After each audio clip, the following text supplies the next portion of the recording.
민주당이 3차 추가 경기 부양안 내용을 공개했습니다. 당초 현금 지급 대상이 축소 조정될 것이라는 예상과는 달리 이전 부양안과 똑같이 연소득 기준이 정해졌습니다. 이유수 기자입니다.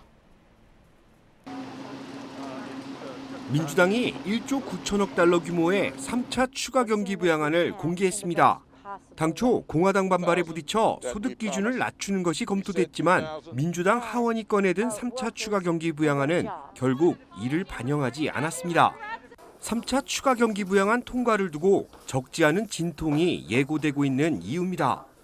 민주당은 연간 개인소득 7만 5천 달러, 부부 합산 15만 달러 납세자 가정 모두에 현금을 지급할 계획입니다. 소득 기준을 초과한 납세자들 역시 현금 지원 대상에 포함됐습니다.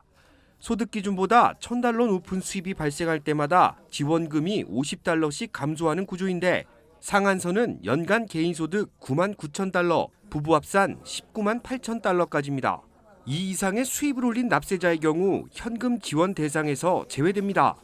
소득 기준은 2019년 또는 2020년 세금 보고 자료입니다. 대학생 자녀 등 성인이 된 부양가족 역시 지급 대상에 포함될 것으로 보입니다. 개인당 1,400달러의 현금이 지원되는데 자녀가 2명인 납세자 부부의 경우 5,600달러의 현금을 지원받는 구조입니다.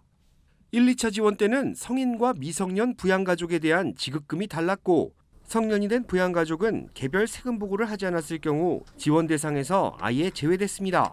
1, 2차 지원 때에 비해 수혜 자격이 완화된 것으로 볼 수 있습니다. 3차 추가 경기 부양안은 다음 달 만료될 연방 추가 실업수당 300달러를 400달러로 상향 조정합니다. 오는 7월부터 1년간 부양자녀들을 위한 현금 지원안도 포함됐습니다. 민주당 지도부는 상원 탄핵 재판이 끝나면 부양안 통과 절차에 돌입할 계획입니다. 조 바이든 대통령은 민주당이 제시한 부양안을 적극 지지한다는 입장을 밝혔습니다. 하지만 공화당이 어떤 식으로 반박할지 민주당 중도파들의 표심 여부도 주목할 만한 변수가 될 것으로 보입니다. KBS 뉴스 이우수입니다.